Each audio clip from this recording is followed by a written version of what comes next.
නමාමි බුද්ධං ගුණසාගරන්තං සන්තා සදා හොන්තු සුඛී අවේරා කායෝ නිගුංචෝ සකලෝ දුගන්ධෝ ගච්ඡන්ති සම්බේ මරණං අහංච නමාමි ධම්මං සුගතේන දේශිතං සන්තා සදා හොන්තු සුඛී අවේරා කායෝ නිගුංචෝ සකලෝ දුගන්ධෝ ගච්ඡන්ති සම්බේ මරණං අහංච නමාමි සංඝං මුනි රාජ ශාවකං සන්තා සදා හොන්තු සුඛී අවේරා කායෝ නිගුංචෝ සකලෝ දුගන්ධෝ ගච්ඡන්ති සම්බේ මරණං අහංච බුදු සරණ වේවා සදහම් සරණ වේවා සංඝ සරණ වේවා මෙතුන් සරණින් ජයම වේවා බුද්ධං බුද්ධං බුද්ධං වන්දේ ධම්මං ධම්මං ධම්මං වන්දේ සංඝං සංඝං සංඝං වන්දේ බුද්ධං ධම්මං සංඝං වන්දේ සාදු සාදු සාදු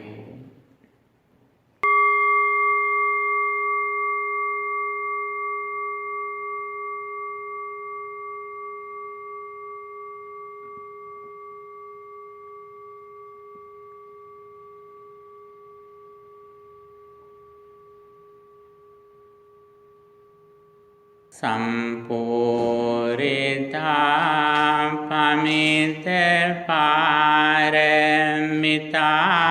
බලේන විද්වංසියෝ කිල කිලේස සමෝහ ජාලං තේනේව ලන්ද අරහං අරහෝති නාමං වන්දාමි බුද්ධ මමලං හදයේ ඨපෙත්වා නමෝ තස්ස භගවතු අරහතෝ සම්මා සම්බුද්දස්ස නමෝ තස්ස භගවතු අරහතෝ සම්මා සම්බුද්දස්ස නමෝ තස්ස භගවතු අරහතෝ සම්මා සම්බුද්දස්ස. Homage to the exalted one, the worthy one, the supremely enlightened one. 3 refuge. Buddhang saranang gacchami, Dhammang saranang gacchami, Sanghang saranang gacchami. I go to the Buddha for refuge. I go to the Dhamma for refuge. I go to the Sangha for refuge. Dutiyampi buddhaṃ saraṇaṃ gacchāmi. Dutiyampi dhammaṃ saraṇaṃ gacchāmi. Dutiyampi saṅghaṃ saraṇaṃ gacchāmi.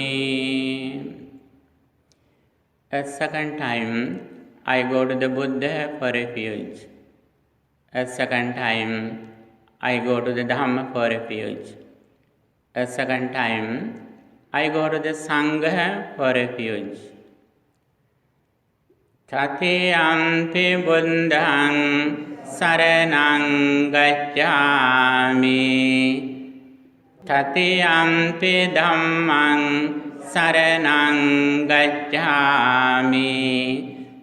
Tatiyampi saṅghaṃ saraṇaṃ gacchāmi.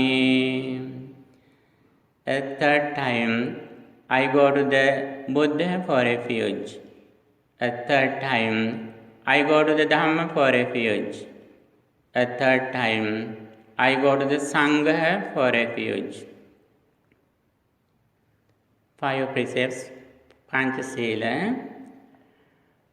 Pānātipātā veramani sikkāpadaṃ samādhiyāmi.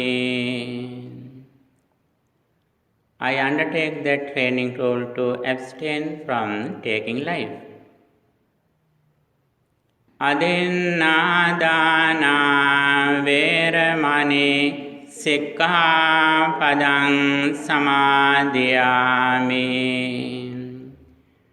I undertake the training rule to abstain from stealing. Kāmesu miccācārā veramani sikkāpadaṃ samādhiyāmi. I undertake the training rule to abstain from sexual misconduct. Musāvādā veramani sikkāpadaṃ samādhiyāmi. I undertake the training rule to abstain from stealing, from false speech.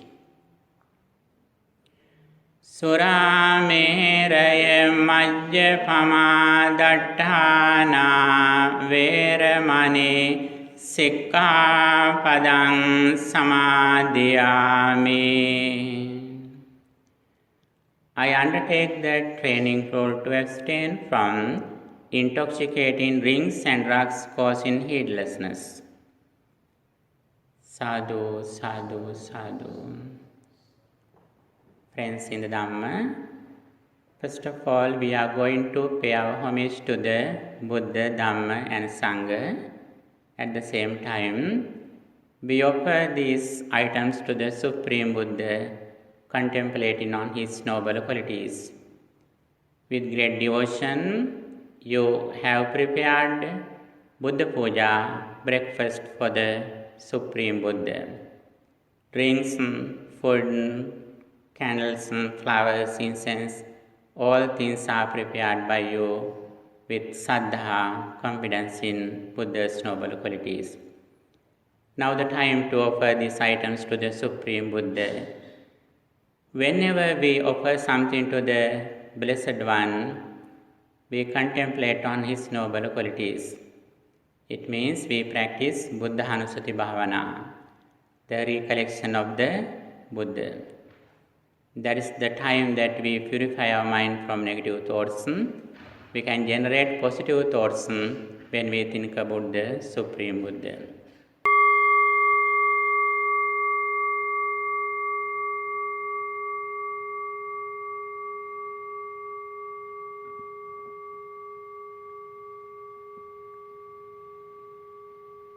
Sadhu, sadhu, sadhu.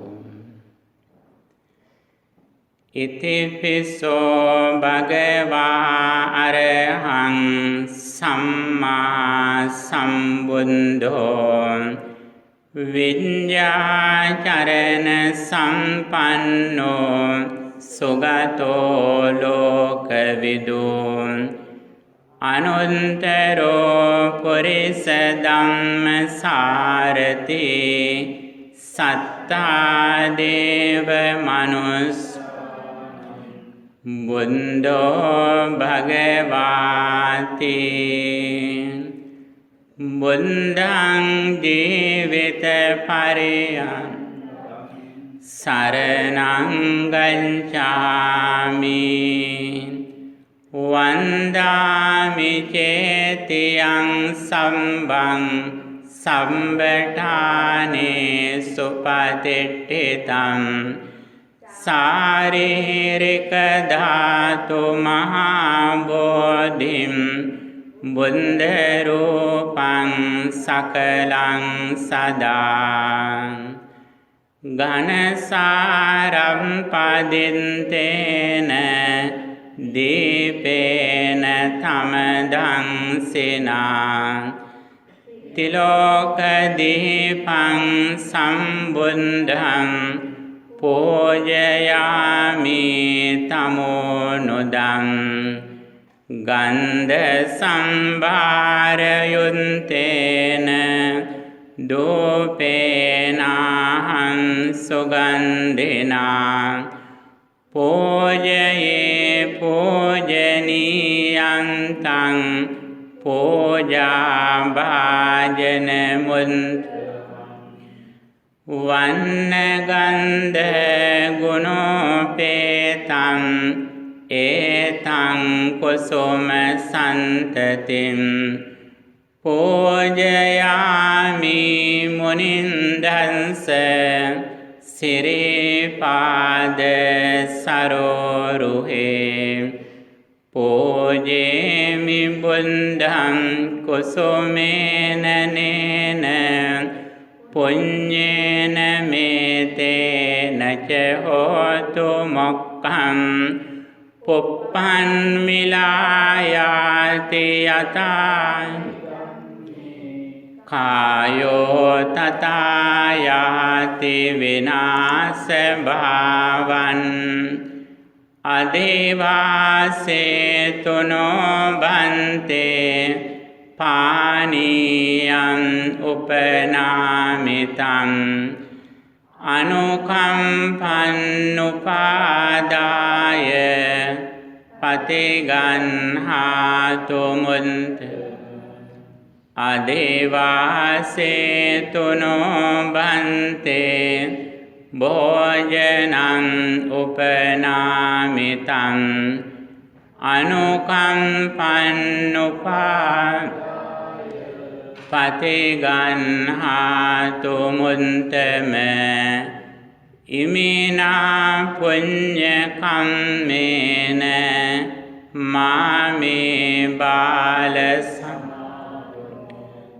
sataṃ samāgamo hotu yāva nirvāna pantiyā.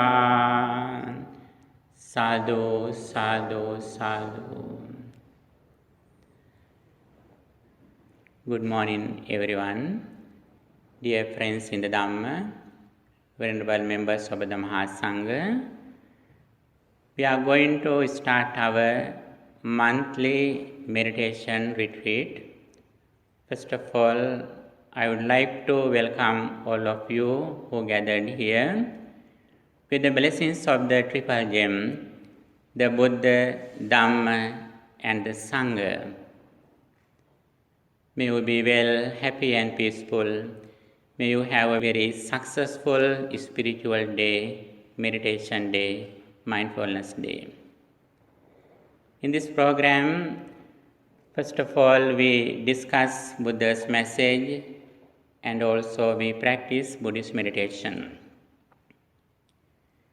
All the Buddhist doctrines that Buddha has explained for 45 years can be summarized into one sentence, which is mental development. mental culture, purifying our mind. This is the main purpose of all the doctrines that Buddha has explained. Why do we need to purify our mind? The main purpose of everyone who was born in this world is happiness. Happiness is the main purpose of everyone. We do everything in the name of happiness. Our happiness completely depends on purification of our minds. Therefore, we have to purify our mind from negative thoughts. The foundation of meditation in Buddhism is that mindfulness, being aware of our body and mind. Therefore, we should always practice mindfulness. We should keep our attention around the nose or upper lip at the present moment. Then we can read our mind. What are the thoughts that come to our mind? As soon as some thoughts come to our mind, we can understand the nature of our mental formations. If we are aware of our mind, negative thoughts are unable to stay in our mind. They go away. And also we can develop positive thoughts in our mind. All the good qualities that Buddha has explained can be divided into two pillars. One of them is practicing loving kindness meditation. The other one is practicing mindfulness.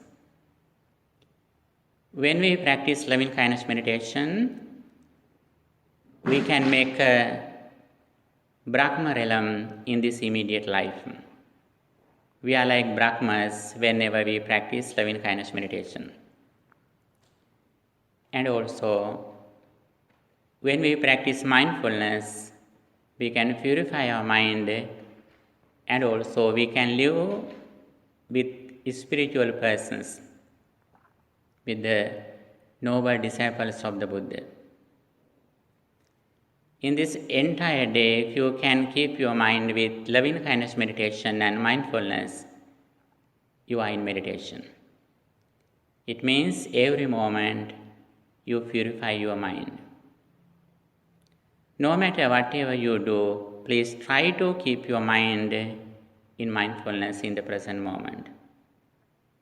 Then you can develop your inner peace. And also, bhavana means in Buddhism, it says in Buddhism, bhaveti kusala dhamme asevati vaddeti etayati bhavana. Bhavana means mental culture, mental development. It means we develop wholesomeness in our mind. We develop positive thoughts in our mind. What are the positive thoughts that we can practice? Confidence in the Buddha's enlightenment, saddha, effort, virya, sati, mindfulness, samadhi, concentration, panya, wisdom. These are the positive thoughts that we practice when we develop meditation or mental culture. When we develop positive thoughts in our mind, on the other side, we are able to reduce negative thoughts from our mind. What are the negative thoughts that disturb our peace of mind? Especially 5 hindrances. In short, lobha, dosa, moha. 5 hindrances means sensual pleasure, ill will, sloth and torpor, restlessness and worry, and skeptical doubts. These are the hindrances, nivarana, that disturb our peace of mind. When we are mindful, when we develop concentration and wisdom, we can overcome these negative thoughts from our mind. And also, when we practice insight meditation, we are able to develop positive thoughts, and also we can overcome ignorance or delusion. Delusion is the worst defilement that causes other defilements too. In this situation, by practicing meditation, we always take care of our mind. By practicing Dhamma, especially by practicing meditation, we take care of our mind. We don't give any chance to anyone to disturb our peace of mind, since mind is the most important thing that we have. Buddha says very clearly, Atta deepa bhikkhave viharata atta sarana, Dhamma deepa bhikkhave viharata Dhamma sarana. Dwell with yourself as an island. Dwell with the Dhamma as an island. If we can make a refuge within us, this is the path. We always be aware of our mind and also mental objects. Then we can develop our mind. Okay, dear friends in the Dhamma, first of all, we are going to practice Sati Nimitta, focus of mindfulness. This is the very important step of mindfulness. First of all, we keep our mind in the present moment with Sati Nimitta. If we can increase the duration of practicing Sati Nimitta, focus of mindfulness, we can apply any meditation technique to the Sati Nimitta. According to your understanding of Dhamma, you can apply the highest understanding that we have for our Sati Nimitta, focus of mindfulness. Okay, dear friends in the Dhamma, now we are going to practice Sati Nimitta or focus of mindfulness. Living in the present moment, we are aware of our nose or upper lip in the present moment.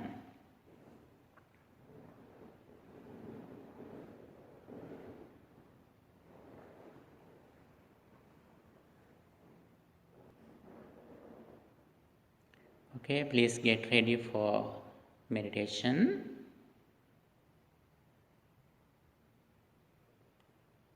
Straighten your body, please.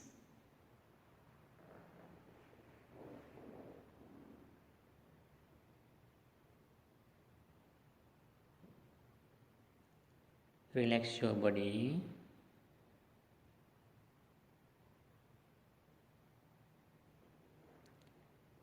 And keep your right hand on the left hand.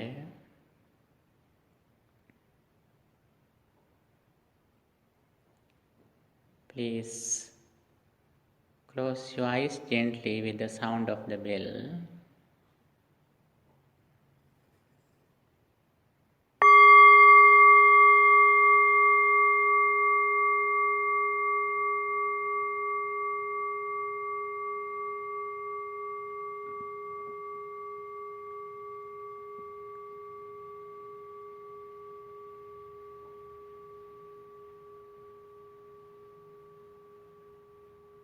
Now I keep my mind around the nose or upper lip in the present moment with mindfulness.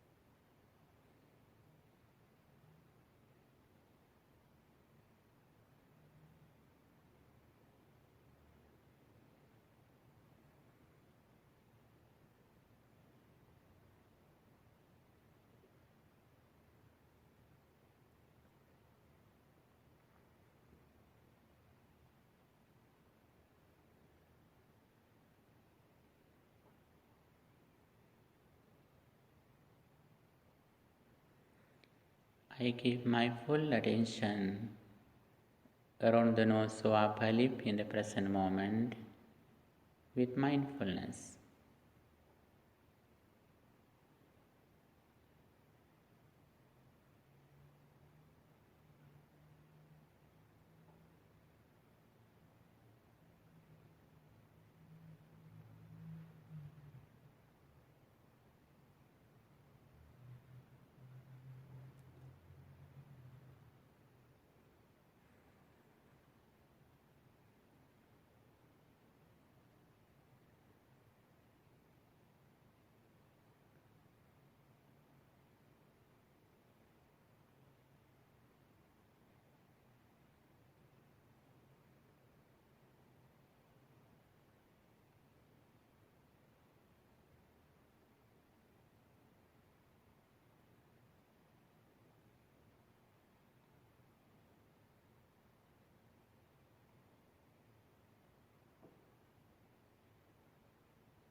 When I am mindful with Sati Nimitta, focus of mindfulness, I can read my mind.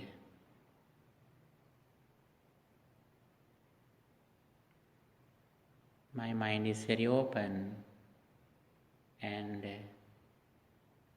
I can see my mind very clearly when I am silent and mindful.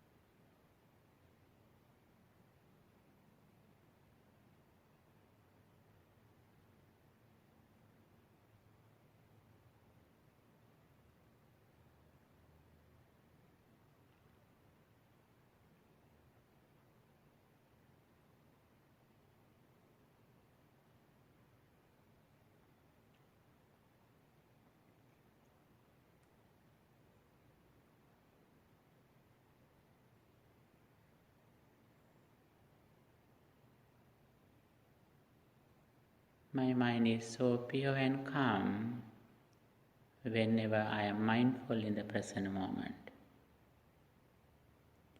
I don't think my past or future. I completely keep my attention around the nose or upper lip in the present moment.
When I am mindful in the present moment, I see that my spiritual happiness gradually increases.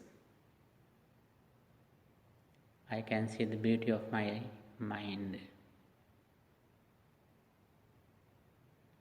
My mind is so pure and calm. With this Sati Nimitta, I practice SMS concept in Buddhism. Silently, mindfully, and slowly.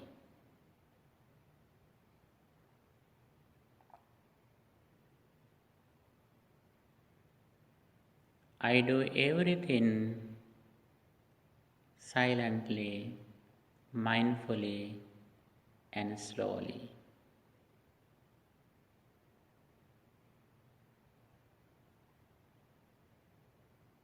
I do everything keeping my mind around the nose or upper lip in the present moment.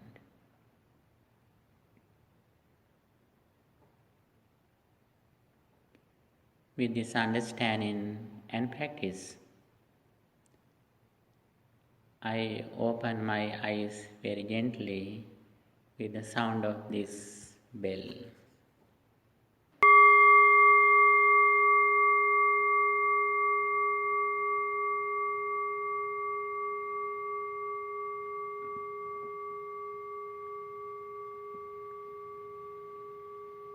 We started our meditation with the Sati Nimitta, sign of mindfulness. This is the very first step of Buddhist meditation. If we can increase the duration of practicing Sati Nimitta, we can apply any teachings that we have already learned. If you are interested in practicing Buddhanussati, you can apply the object of the Buddha to the mindful object. If you are interested in practicing loving kindness meditation, you can apply it to the Sati Nimitta. And also, if you have the highest knowledge in Buddhism, Anicca Sanya, the perception of impermanence, you can apply it to the Sati Nimitta. Therefore, Sati Nimitta or focus of mindfulness is very, very important. Whenever you practice Sati Nimitta, it means you are in mindfulness and also you are in meditation. No matter wherever you are in, no matter whatever you do, you are in a meditation hall. Whenever you walk somewhere, you are in the walking meditation path. That is why Buddhism has explained the importance of practicing Sati Nimitta, focus of mindfulness. Whenever we are mindful, it means outside persons and things are unable to control us. We have made a refuge within us whenever we are mindful. With this understanding, we go forward with the knowledge of what Buddha explained. When we practice Buddha's message, saddha or confidence is very, very important. We should trust in what Buddha said. When we discuss the Buddha's message, it can be divided into two. One of them is understanding the karmic law. The other one is understanding the dependent origination. We trust in this understanding. The very first level is that we understand the nature of our mind. The very first stanzas of Dhammapada. Mano pubbangama dhamma, mano setta manomaya. Manopubbangama Dhamma. This is Buddhist psychology. When someone asks you what is the nature of Buddhist psychology, you can say this stanza. Manopubbangama Dhamma. Mind is the forerunner. Mind is chief. Mind made are they. This is Buddhist psychology, Bauddha Manovidya. If someone does something with an impure mind, physically, verbally and mentally, we will have evil results, negative results. Manasache pasanena bhasativa karotiva. If someone does something with a pure mind, physically, verbally or mentally, fruitful results follow us. This is the place where we trust in what the Buddha said. If we have this understanding and confidence, we always give the priority to our mind. We always keep our mind away from negativities and we always keep our mind with positive thoughts. This is the place where we trust in what the Buddha explained. This is Saddha, confidence. No matter whatever we do, we always do everything with the confidence of this understanding. On the other side, understanding and confidence in the dependent origination. When we see something, when we hear something, when we taste something, when we touch something, when we smell something, we can contact something, but when we understand it, the form has ceased. If we think that the form or the persons, I recognize something at the present moment. For example, when we see something, if we think that there is someone outside at this moment, what I experience, it means we are in ignorance. If we are ignorant, we are in the samsaric circle. Avidya paccaya sankhara, sankhara paccaya vijnanam, vijnana paccaya nama rupam, so on. With the arising of ignorance, mental formations arise. With the arising of mental formations, consciousness arises. Finally, jati paccaya jara marana soka parideva. With the arising of birth, sorrow, lamentation, decay, death, suffering arise. We are in the samsaric circle. When we experience something through our five senses, if our mind is fixed in outside world with ignorance,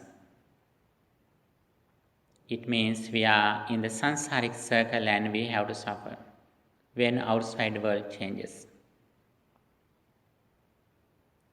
And also, if we experience something through our senses, immediately we can understand the outside world has ceased. I recognize everything through my mind consciousness. That mind consciousness also is impermanent. It arises and ceases at the moment. If we have this understanding, we are not controlled by outside. We have made a refuge within us. We are away from the samsaric circle. Avidyāyatveva asesa viraga nirodha sankhara nirodho. With the total cessation of ignorance, mental formation cease. With the cessation of mental formations, consciousness ceases. This is the place we are trusting what the Buddha taught. In the first level, we trust in the karmic law or the nature of our mind. Mind is chief, mind is the forerunner, mind made Dade. The second level of understanding understanding the dependent origination. Whenever our mind is fixed in outside world, we are ignorant, we are controlled by outside. Whenever we are wise and mindful, as soon as we experience something through our senses, we immediately look at inside. What happens to my mind at the moment? With this understanding, we can go forward. If we have this understanding, it means we have confidence. We trust in what the Buddha taught. And also, if someone has confidence, he goes forward with other spiritual faculties. Virya, effort, sati, mindfulness, samadhi, concentration, and wisdom, panya. This is the Buddhist path. First of all, we should have clear understanding what we practice, where we are going to. But when we see the society, some people, some meditators, they immediately come to meditation and they are hurried to practice Dhamma, practice meditation. But very important thing that Buddha said, Janato aham bhikkhave passato asavanan kaham vadami, no ajanato no apassato. I proclaim the liberation to those who know the path, who see the path. Wherever you are going to, first of all, you should know where you are going to. If it is a new place, you should know the address with house number. Then you start your journey.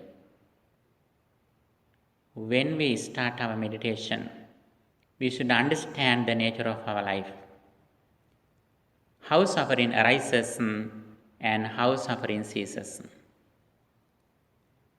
Whenever we are ignorant, suffering arises, since we are in the samsaric circle. Whenever we are away from ignorance, it means we are away from suffering. This is the vision we should have. Vision is first, then mission.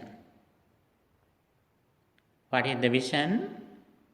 Understanding the karmic law or understanding the mind and understanding the dependent origination of fourfold mindfulness or the Four Noble Truths.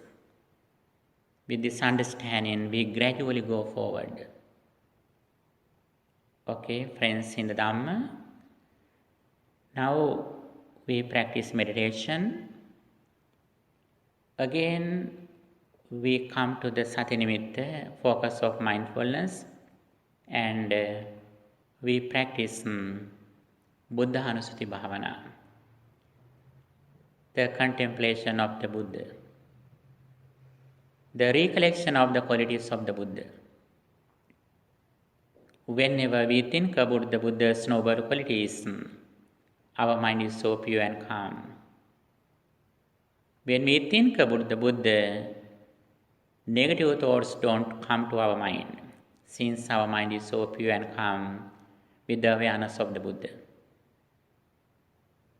Therefore, now we are going to practice Buddha Hanussati Bhavana.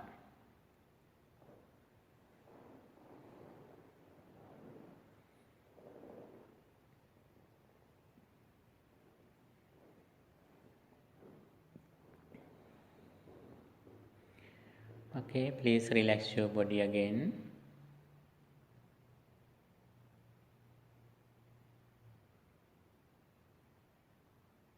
Bring your Sati Nimitta to the present moment.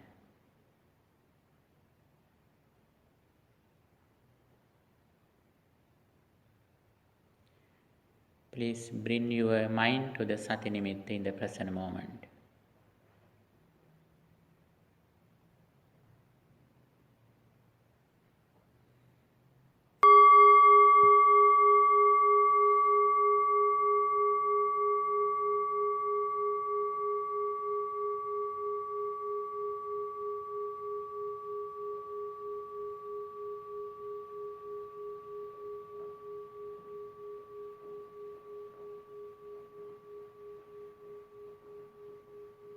I keep my full attention around the nose or upper lip in the present moment with mindfulness.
With the awareness of the Sati Nimitta in the present moment,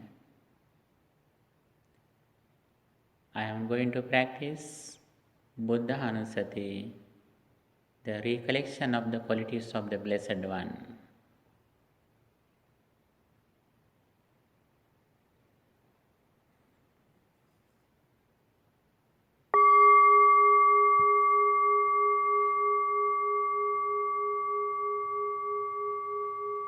I continue the Sati Nimitta.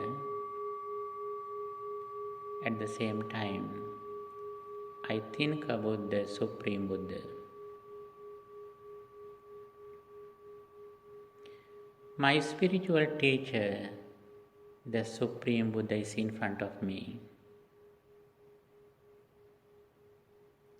I imagine a very beautiful statue or picture that I have seen.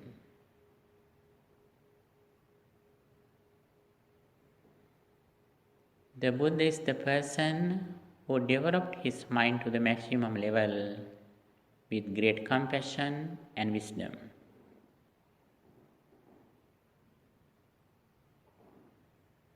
I recollect his noble qualities.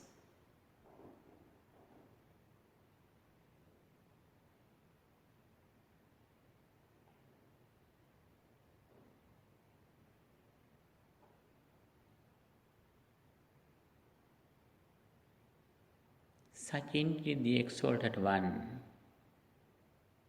worthy, Araham.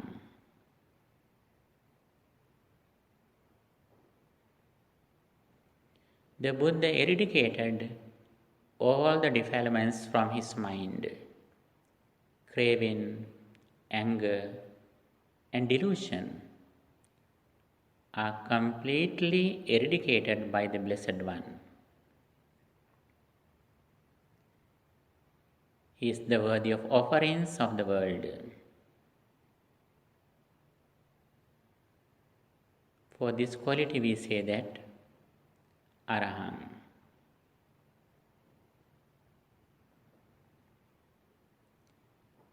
Arahang, Arahang, Arahang, worthy.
Samma Sambuddho, supremely enlightened. The Buddha, my spiritual teacher, realized the Four Noble Truths without any guidance of any other teachers.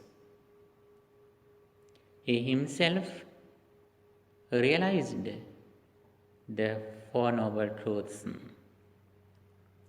He himself attained the supreme bliss of Nibbana. For this quality we say that Samma Sambuddha.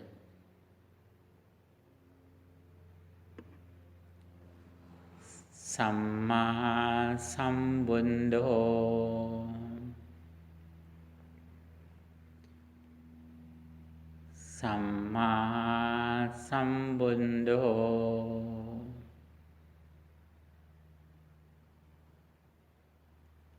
Samma Sambuddho.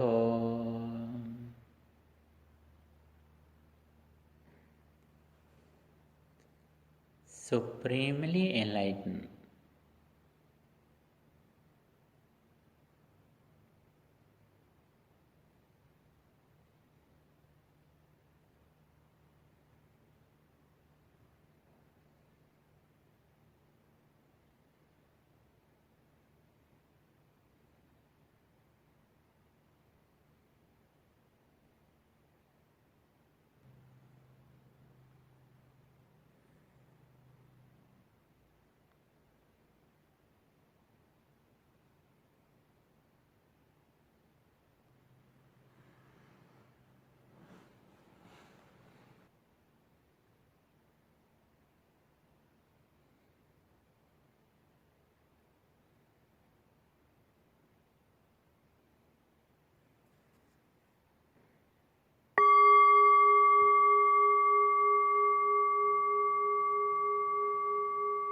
Vidyacharana Sampanno, endowed with knowledge and conduct. The Buddha developed jhanas or Ashtavidya, Rupavachara Dhyana and Arupavachara Dhyana. And also he performed very special noble qualities such as Sila, virtue, Indriya Samvara, discipline in speech, Hiryottappa, moral shame and fear. These are the conducts that he performed. For this quality we say that Vidyacharana Sampanna.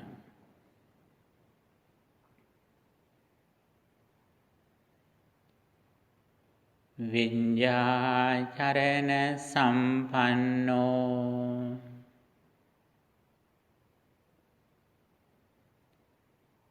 Vidyacharana Sampanno.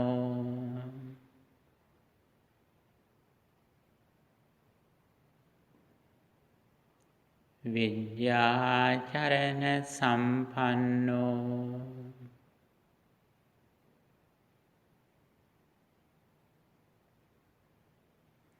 Endowed with knowledge and conduct.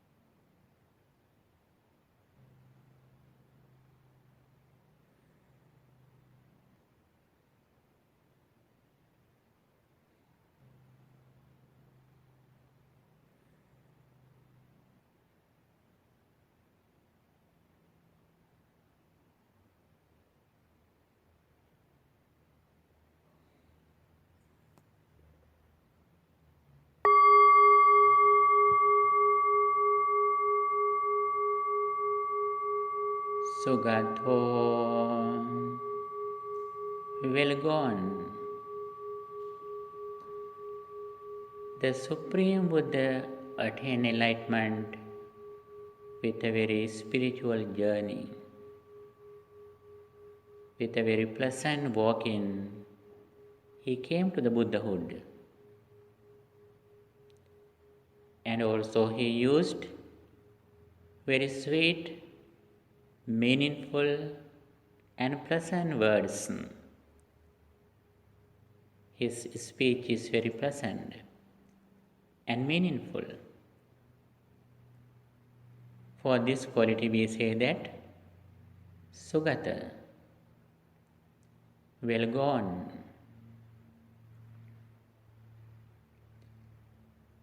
Sugato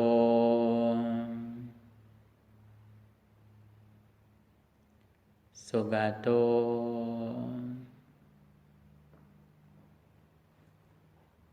Sugato will go on.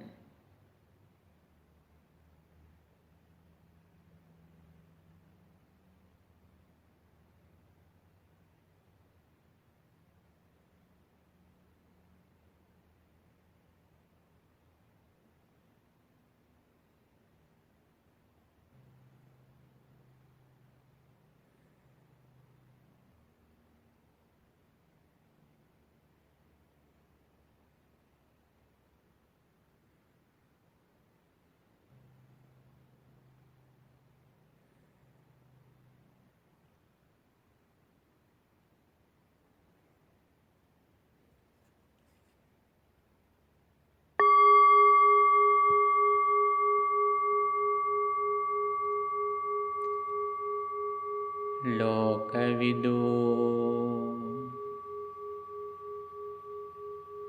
nor of the world. The Buddha realized that all the worlds in this planet, in this universe, sensual worlds, form worlds, and formless worlds, Kamaloka, Rupaloka, and Arupaloka, are completely realized by the Blessed One. For this quality we say that Lokavidu, nor of the world.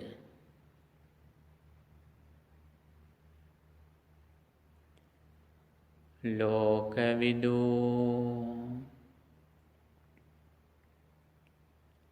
Lokavidu,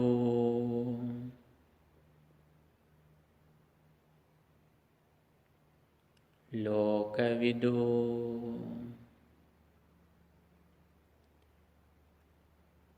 nor of the world.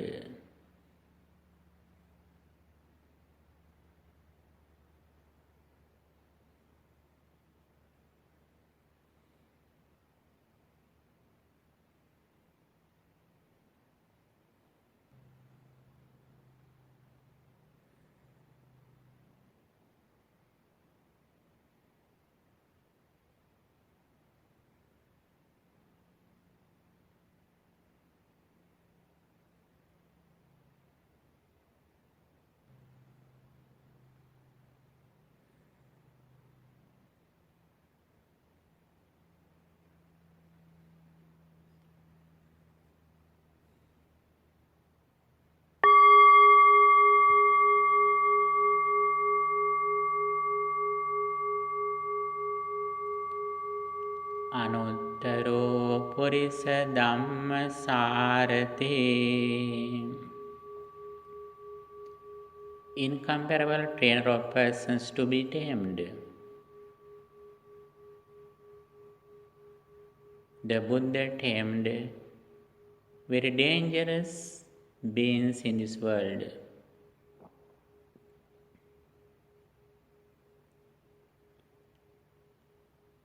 Very dangerous and cruel persons are tamed by the Blessed One with his compassion and great wisdom. For this quality we say that Anuttara Purisa Dhamma Sarathi, incomparable trainer of persons to be tamed.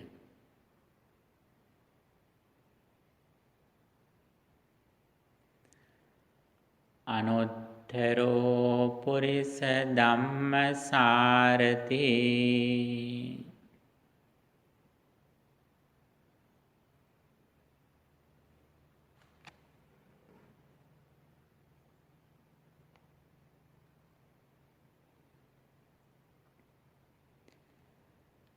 Anuttaro Purisa Dhamma Sarathi.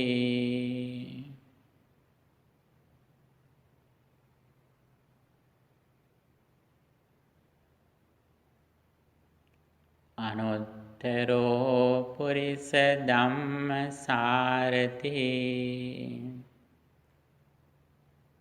Incomparable trainer of persons to be tamed.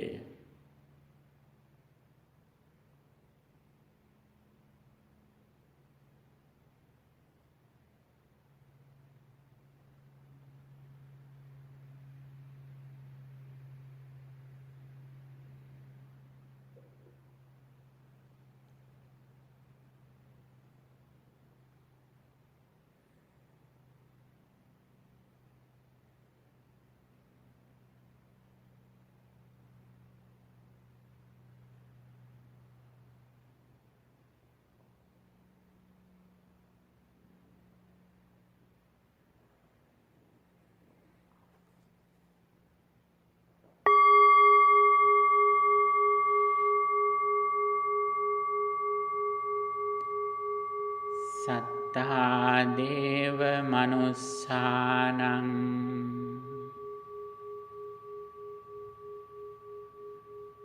The supreme teacher of deities and men.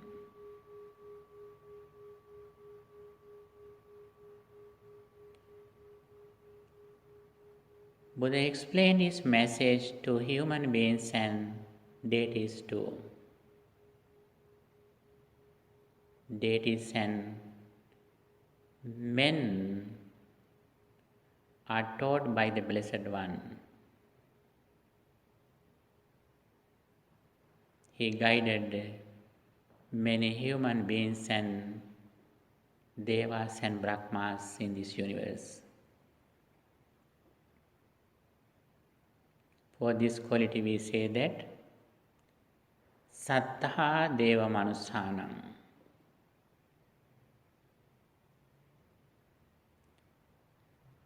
Sattha Deva Manussanam.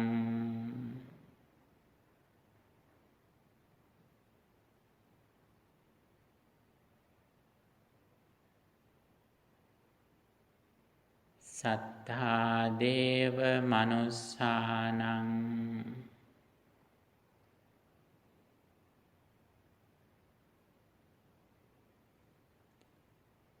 Sattha Deva Manussanam.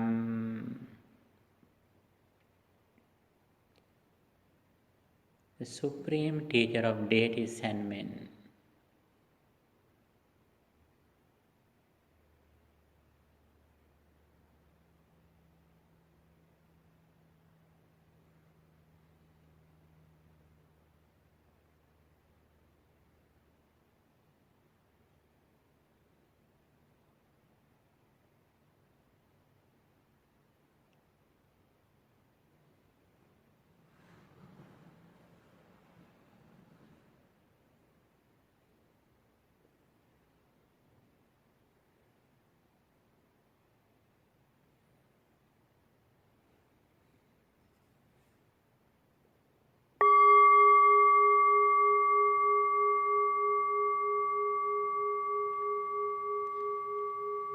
Buddho enlightened.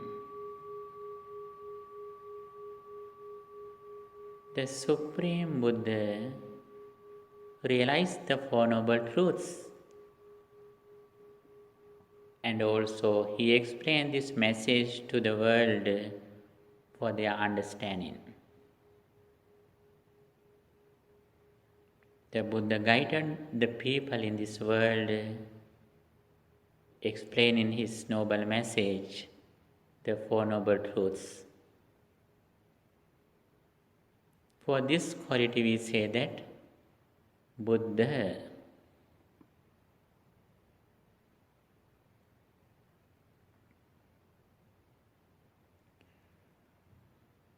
Buddho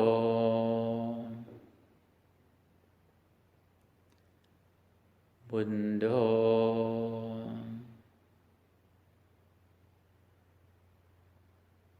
Buddho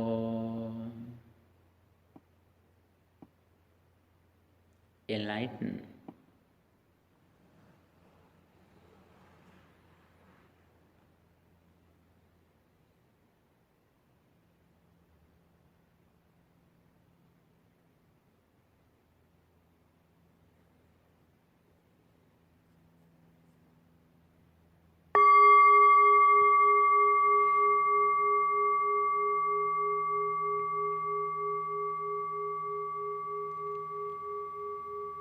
Bhagavan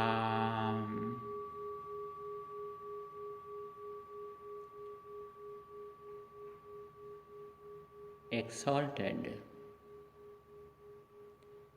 The Buddha was the very fortunate people in this world. The Buddha was the most fortunate person in this world. Even today, he receives some offerings from the world because of his paramitas or perceptions that he practices. He receives a lot of offerings from the world, and also he eradicated craving, anger and delusion completely. For this quality we say that Bhagava exalted.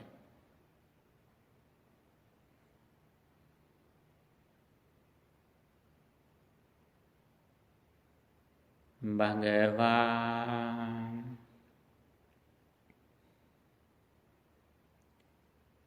Bhagavan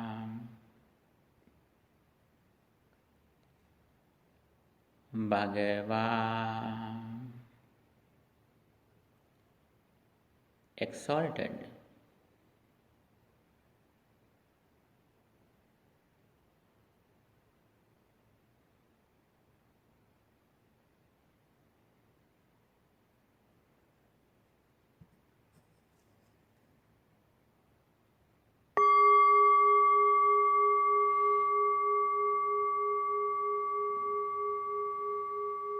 With the contemplation of these qualities of the Buddha,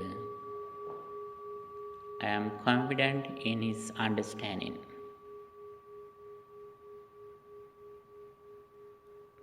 Buddha explained the nature of our mind. Mind is the forerunner. Mind is chief. Mind made Ade. When mind is impure, my actions are incorrect.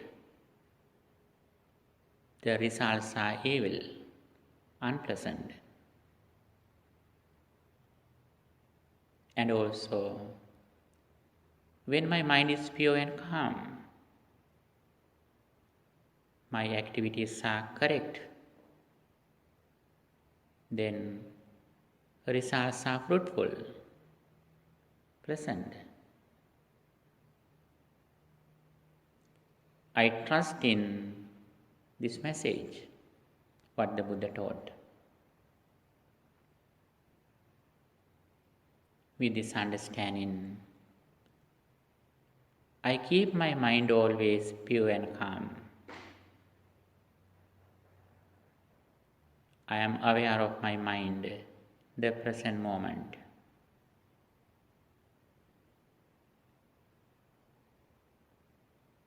And also, the Supreme Buddha explained the dependent origination, Paටිsamuppada. Whenever I am ignorant, I am in samsaric circle and I am suffering. Sorrow, lamentation, decay, death, grief and pain. Those sufferings come to my mind whenever I am ignorant and depend on outside. Whenever I am wise and mindful, as soon as I experience something through my senses, I immediately understand that the formal world has ceased. I recognize everything through my mind consciousness.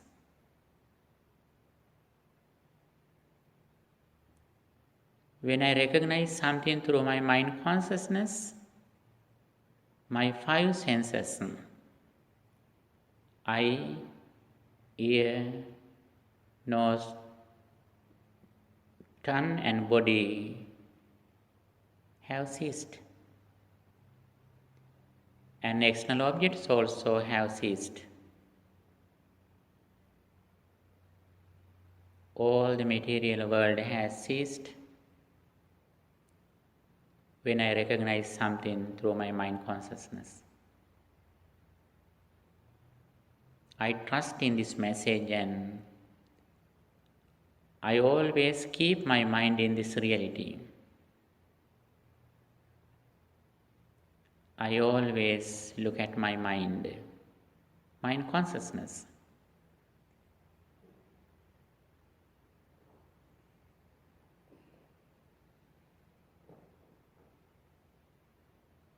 For this practice, I am always near the light of the Buddha.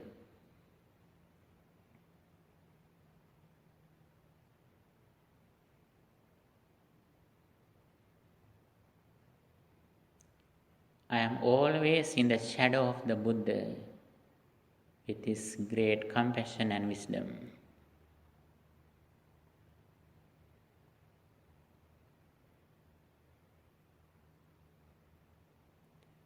I don't go away any second from this understanding. My real refuge, liberation, emancipation, freedom completely depends on this understanding and mindfulness.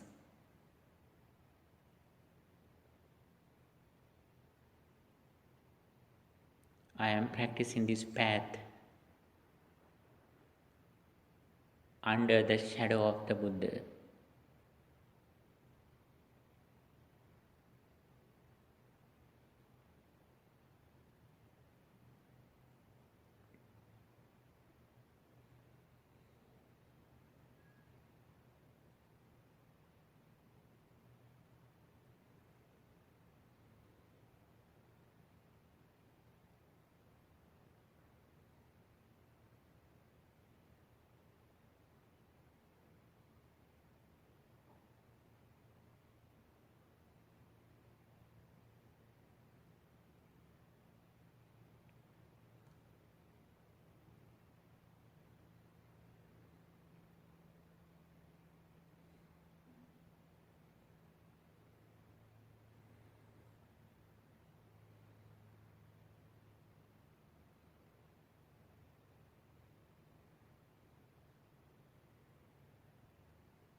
නෙත සැනසිල්ල බුදු හිමිරුව දැකීමය ගත සැනසිල්ල බුදු හිමි හට වැඳීමය සිත සැනසිල්ල බුදු හිමි ගුණ සිතීමය භව සැනසිල්ල හිමිගත් මග ගැනීමය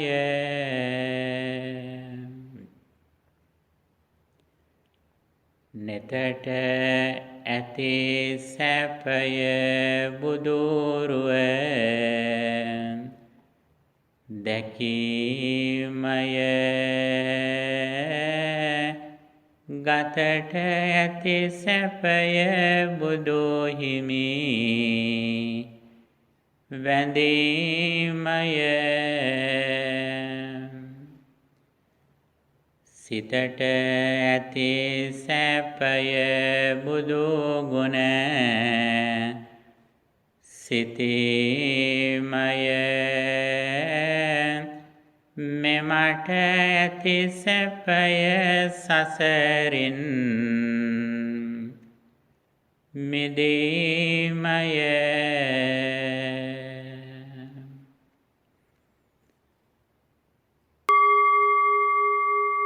සාදු සාදු සාදු.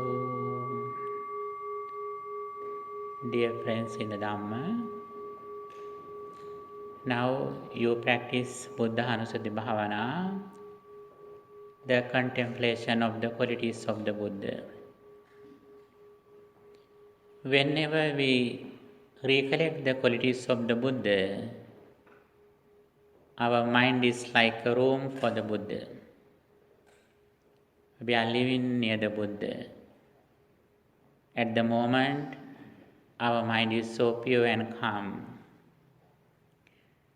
Negative thoughts have no chance to come to our mind whenever we recollect the qualities of the Blessed One.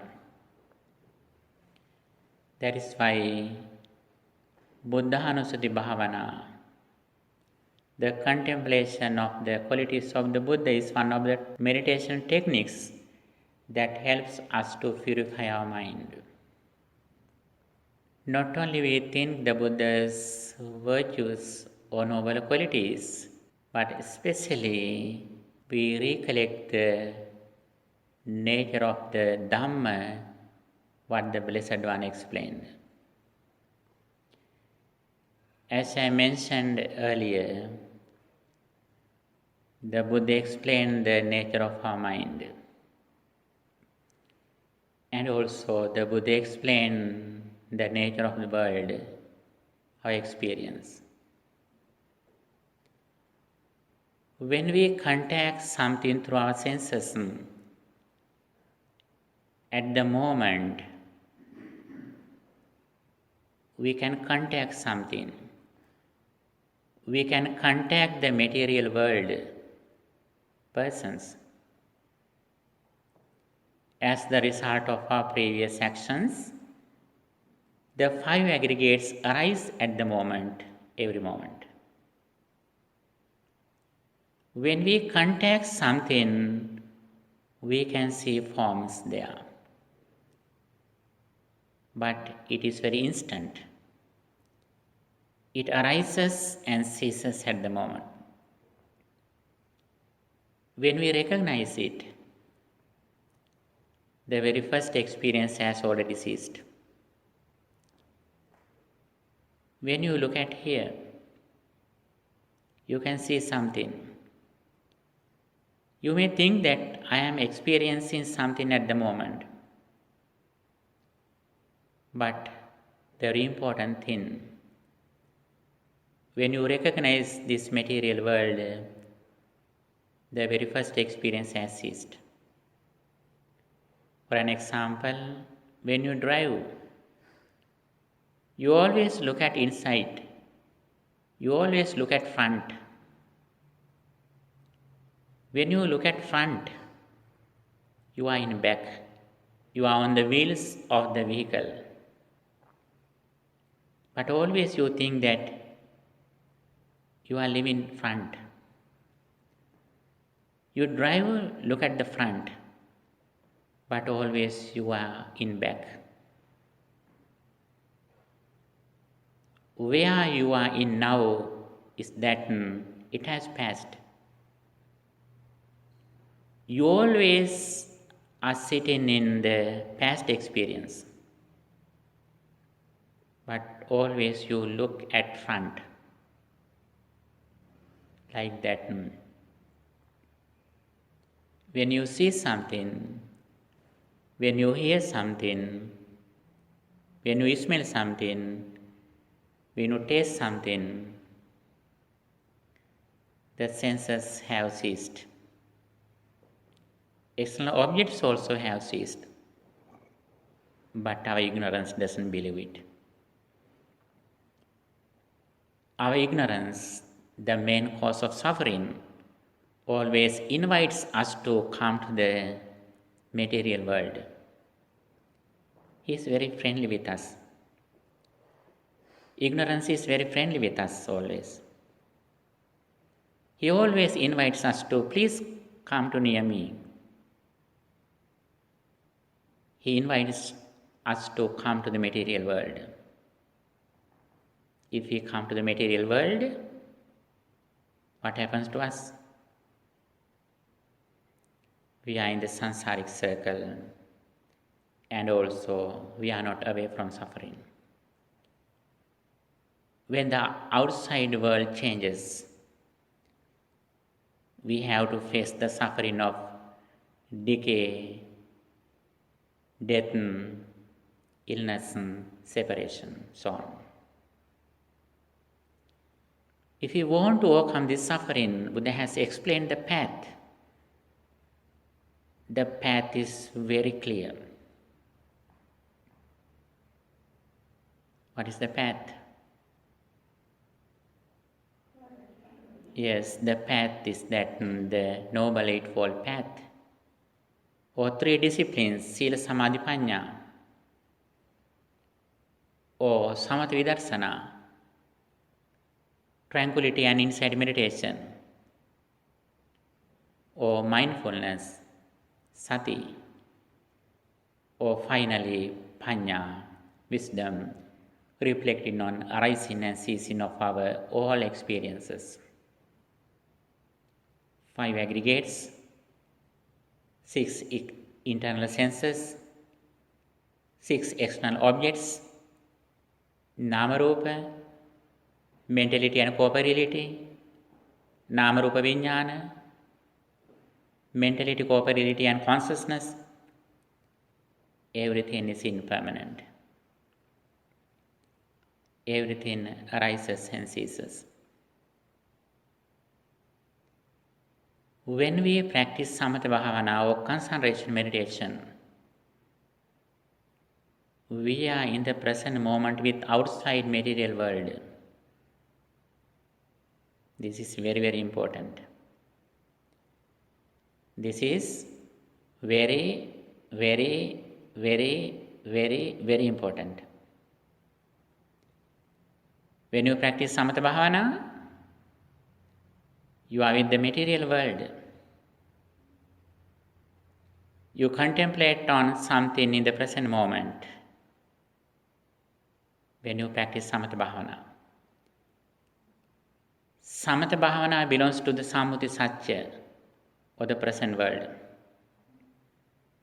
But when you practice insight meditation, Vipassana Bhavana,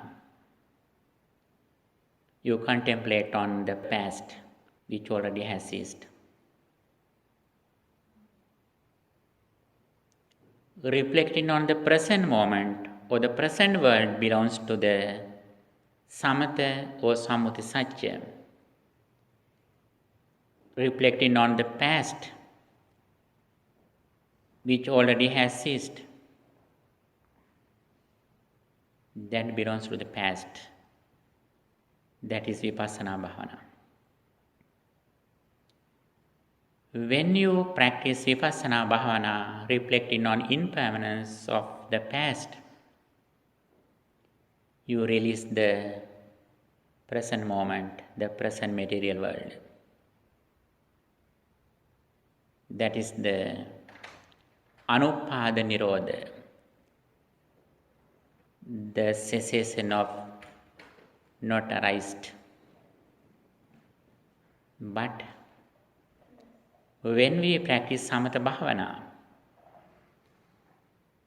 it belongs to Upada Nirodha, the cessation what is arised. Upada Nirodha belongs to Samatha or the conventional truth. Anutpada Nirodha belongs to Vidarsana, Vipassana or insight meditation. This has a very slight, subtle difference. Again and again we discuss this message. Okay, dear friends in the Dhamma, please try to keep your mind in this reality always. Samatha Bhavana, Vipassana Bhavana, and the vision. Understanding the divine origination. These three things are interrelated. I will explain these factors in next sessions with details. Now the time to walk in meditation. With this understanding, we practice walk in meditation. We usually walk, stand, sit, and lie. But here we practice walking with mindfulness. When we walk, we keep our feet with mindfulness, keeping our attention around the nose or upper lip in the present moment. When we walk, we contemplate on that, now I am walking. We keep our attention around the nose or upper lip in the present moment. When we walk, we do it silently, mindfully, and slowly. When we keep right leg, we know that I am keeping my right leg and left leg like that. And we walk mindfully, but we live in the present moment. But please understand, walk in meditation also belongs to Samatha Bhavana and it belongs to the conventional truth. It is not the ultimate truth, but it helps us to become the ultimate truth. But the very important thing, when we walk, when we are aware of that, now I am walking, with the awareness of our legs or body, we contemplate on our body which already has ceased. Buddha says very clearly, Na panchahi vinyanehi kinchi dhammam pativijanati anyatra abhinivadamatta. We can't recognize something through our five consciousnesses, just contact. We recognize everything through our mind consciousness. When we recognize something through our mind consciousness, 5 senses and 5 objects have already ceased. This is the reality. This is the ultimate truth. With this understanding, we practice walking meditation. Okay, friends in the Dhamma. Now, using this line, we go on this way and to the chapel, and we turn left and again left. We come here as a circle. Okay, I will guide you. And when we walk, we do it mindfully. I think already you have experiences with walking meditation. Please be aware of your body posture. First, you can stand up, please. And also, you can be aware of your body posture that you are standing.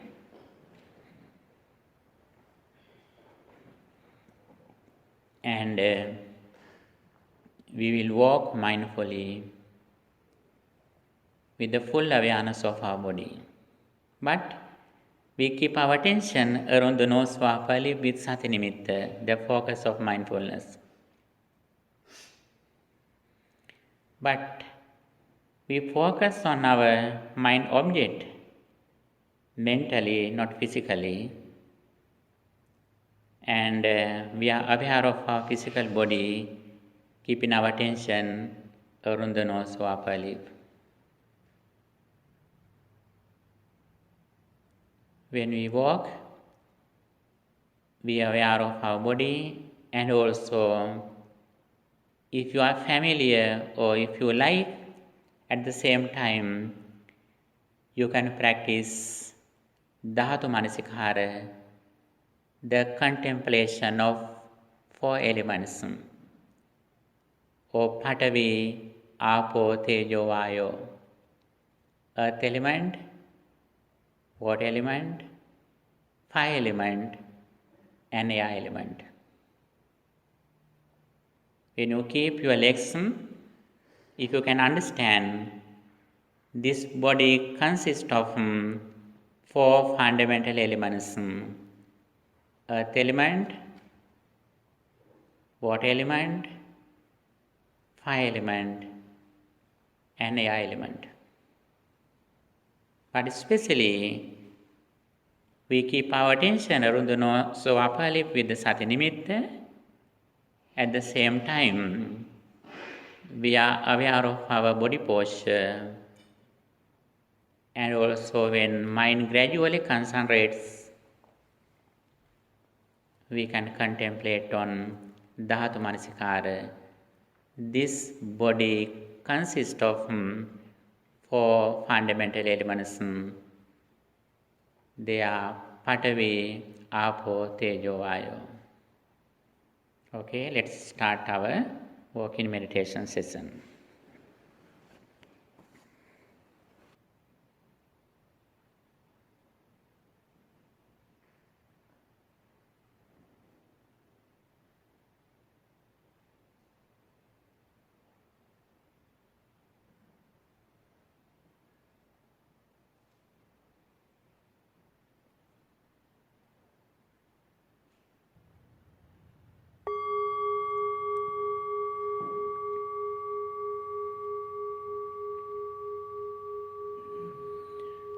Sadhu, sadhu, sadhu. Sansara saroga vinitani sang sanneta satam sucisara sang sandherakam swanna tanupalasang Sanglapadesing paname bisasang. Sadhu, sadhu, sadhu. Friends in the Dhamma, we have been practicing Dhamma, especially we are practicing meditation.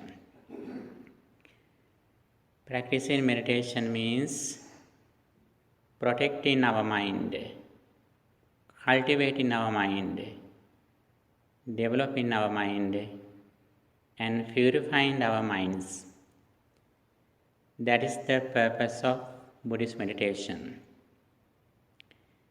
By practicing these activities, we purify our mind from craving, anger, and delusion.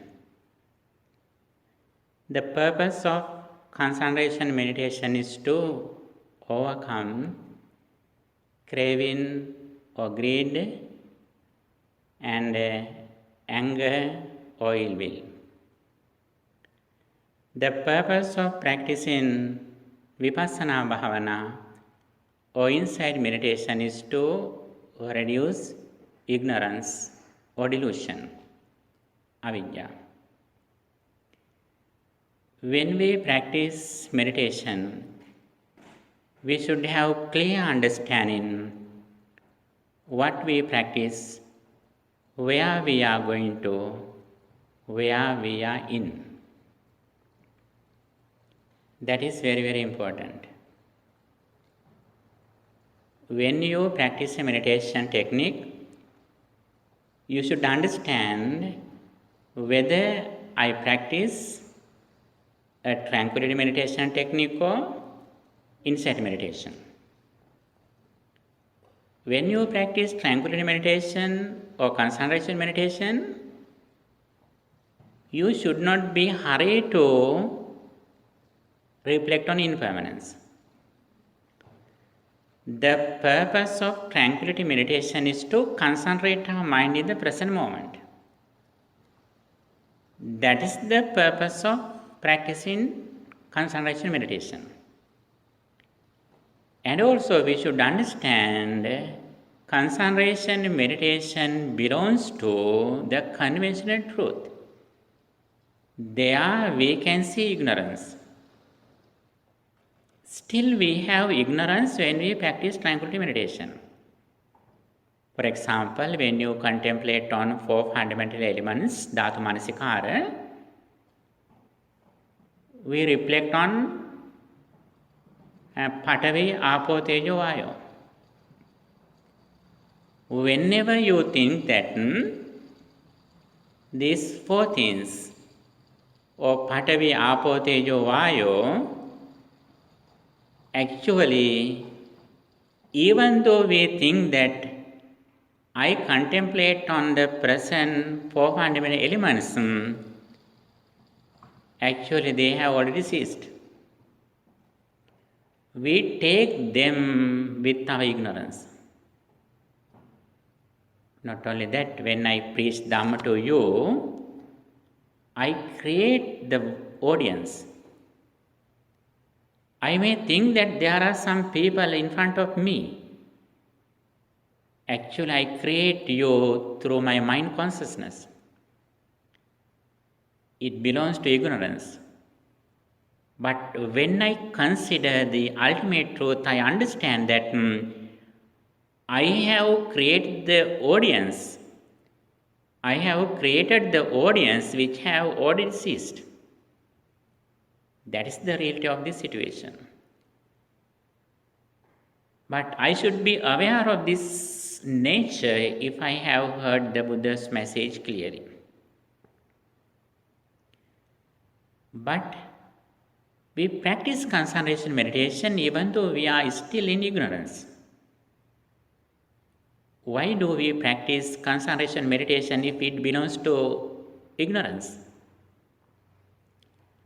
The purpose of concentration meditation is that keeping our mind in the particular wholesome object for a long time to purify our mind from 5 hindrances. That is the purpose of practicing concentration meditation. If we don't have concentration, it is difficult to reflect on impermanence as it is because our mind is polluted with hindrances. First, we need to reduce or overcome 5 hindrances to reflect on impermanence when we practice insight meditation. Sila, Samadhi and Panya. 3 disciplines. These 3 things are interrelated. Virtue or Sila helps us to develop concentration. The concentration helps us to reflect on impermanence, Panya. But we practice these 3 disciplines with the correct vision, Samadhi. What is the Samadhi? The very first step of Samadhi is that understanding the karmic law, the nature of our mind. If our mind is polluted, we have unpleasant results, evil results. If our mind is pure and calm, we have fruitful results. We have inner peace, spiritual happiness. This is the very first understanding of right understanding, Samadhi. And also, we have clear understanding the 4 noble truths, the different origination of 5 aggregates, arising and ceasing of 5 aggregates, impermanence. This is the understanding that we have before we start our spiritual journey. That is why Buddha always emphasizes that before we start our meditation, we should have clear understanding of what we practice, where we are going to. And also, when we listening to Dhamma, that is also one of the places that we liberate from suffering. Dhamma savana is a vimuttayatana, a place where we liberate from suffering. Dhamma discussion also a place where we liberate from suffering. Dhamma recitation is also a place where we liberate from suffering.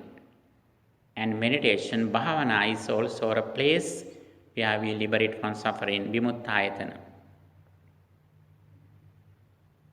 If you pay your attention to a sermon which consists of 4 noble truths, that is also a place where you liberate from craving, anger and delusion. The reason is that Swakato Bhagavata Dhammo. Dhamma is well expounded by the Blessed One. Well explained. What is the meaning of well explained? Adi Kalyanam, Madhye Kalyanam, Pariyosane Kalyanam. The beginning is excellent. Madhye Kalyanam. The middle is excellent. The end is excellent. What is the beginning? Beginning is the sila or virtue. What is the middle? Middle is samadhi or concentration. What is the end? Panya or wisdom. These 3 things are well explained by the Blessed One. And also Swakahato Bhagavata Dhammo Sandittigo. Sandittika means directly visible. Akaliko, immediately effective. Directly visible means when we practice Dhamma, we can see the results in this immediate life. As much as you pay your attention to your nose or upper lip in the present moment with mindfulness, you can read your mind. What are the thoughts that your mind at this moment? And also, as soon as we see the negative thoughts in our mind, They can't stay in our mind, they go away. And also you can cultivate positive thoughts at the moment. Since you are confident in this message, when you see the visible results, directly visible, and also immediately effective. What is the meaning of immediately effective? Whenever you are mindful, if you know that now I depend on outside, when I see something, when I taste something, when I smell something, when I touch something, when I hear something, as soon as you experience something through your five senses, if you know that I depend on outside with my ignorance, as soon as you see this reality, nature of your mind, you come to the present moment with mindfulness and wisdom. Then you immediately recognize that my five senses have ceased, five objects are also ceased. I reflect on this reality through my mind consciousness. That mind consciousness also arises and ceases at the moment with the conditions. What happens to you? You release from outside. You release from even inside your mind consciousness. It means you are free from suffering. Nobody or nothing can disturb your peace of mind. Then your mind is in the highest position with wisdom. At the moment you are away from the samsaric circle. Avidyayatve vasesi viraga nirodha sankhara nirodho. With the total cessation of ignorance, mental formations cease. With the cessation of birth, decay, sorrow, lamentation, death, they cease. This is the highest understanding that we gained throughout this knowledge and practice. When we practice this message as Buddha explained, we can see the results immediately effective. If you know that when you look at something, the first experience, the first material experience has ceased, I recognize this through my mind consciousness, then you are mindful and wise. You can see the beauty of your life. You can see the results of practicing Dhamma. There you are confident in what the Buddha taught. First, you trusted in this message by listening to Dhamma. Now your own experience, by your own experience, you see this reality. You are happy since you see the results. And also, you always try to keep this understanding in your life. Whenever you go away from this understanding and practice, what happens to you? You are controlled by outside. You are like in the prison. Anyone can disturb your mind anytime.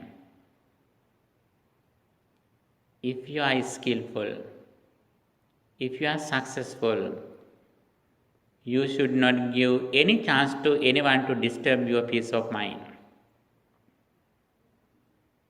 Since Buddha has explained the clear path how we liberate from suffering. Buddha says, this Dhamma, what the Buddha taught, apiccayan Dhammo, nayan Dhammo mahicchassa. This Dhamma is for reducing desire, not for increasing desire. Santuttassayan Dhammo, nayan Dhammo asantutassa. This Dhamma is for increase in contentment, not for increase in discontentment. Again, Buddha says, Pavivittassayan Dhammo, nayan Dhammo sanganikāramassa. This Dhamma is for cultivating seclusion, not for becoming sociable. Āradda viryassāyan Dhammo, nayan Dhammo kusitassa. This Dhamma is for becoming energetic, not for becoming lazy. Upattita satissayan Dhammo, nayan Dhammo muttasatissa. This Dhamma is for developing mindfulness, not for developing unmindfulness. Samahitassayan Dhammo, nayan Dhammo asamahitassa. This Dhamma is for concentration, not for restlessness. Again, Buddha says, Paññavato ayan Dhammo, nayan Dhammo duppanyassa. This Dhamma is for increasing wisdom, not for increasing ignorance. This is the nature of the Dhamma. Dhamma, what the Buddha taught, always focus on getting rid of suffering and contentment, santutti paramandanam. Contentment is the highest treasure. Arogya paramalabha. Health is the highest gain. Not just physical health, but mental health. We listen to Dhamma and we practice Dhamma for the health of our mind, for mental health. What are the mental illnesses? Mental disorders, craving, anger, jealousy, conceit, sloth and torpor, skeptical doubts. These are the mental disorders, mental illnesses.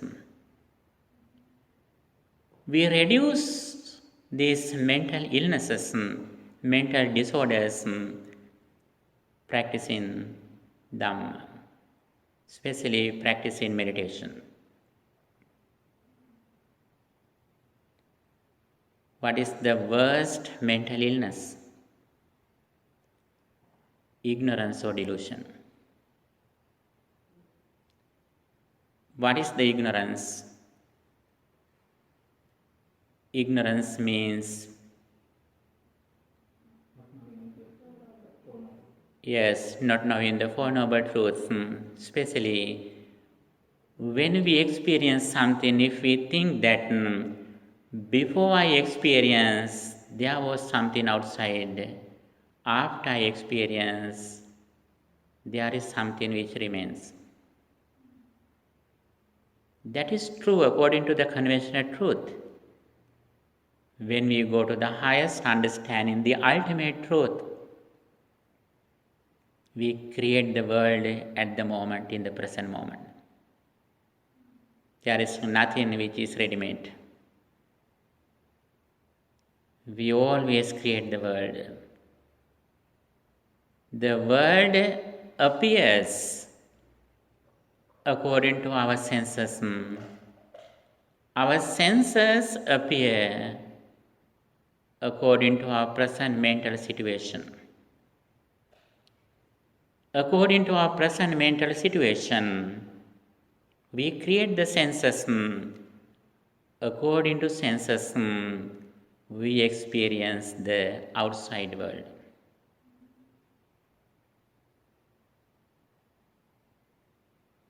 We contact something in the moment with forms, but when we understand the forms, form has ceased. We are unable to see the place where we are sitting just now. If you want to see the place where you are sitting just now, you have to go away, you have to stand up. Then you see the place not where you are sitting now, but where you are sitting. Like that. We never understand the world, material world, in the present moment. But it doesn't mean that Buddhism says there is no material world. There is a material world, but it just in the result moment, vipaka mattama. When we contact something, we have 5 aggregates: Rupa, Vedana, Sanya, Sankhara, Vijnana. When we recognize something, no matter whether we are wise or ignorant, we recognize everything through 4 aggregates.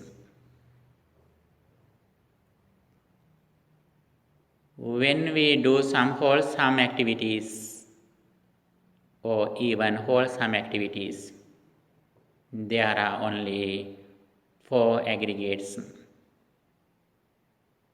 What are the 4 aggregates? Vedana, Sanya, Sankhara, Vijnana.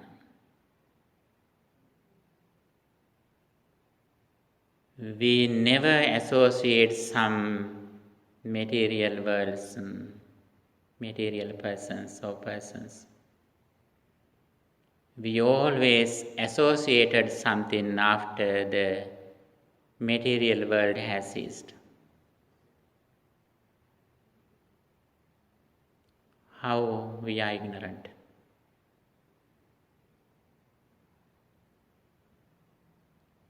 We never associate the material world at the present moment. We always associated the world after the material world has ceased. This is the reality. Whether we like or not, whether we believe or not. Have any question you can ask? Regarding the very last topic that you said, but the object is still there. So you are getting all information, that's it. But the object is still there. So let's say if you are looking 2 objects, a car which is parked and a car which is moving, and you are always getting from both objects that you get the picture, it disappears and we are seeing all the information. But if you are looking at something which is stationary, how do you, there's a difference, right? So what I'm trying to say that we never talk about in the Buddhism the object. We always talk about the rupa and the vijnana and all that stuff. But I know the Buddha never said that the objects are not there, but we never talk about them. There are objects in this world. Buddhism never says that there are no objects. They are objects. And also we can contact objects through our 5 consciousness. If we think that even though I don't see or hear or something, still it is there, it is true, but that is true only for the Sammuti Satya or conventional truth.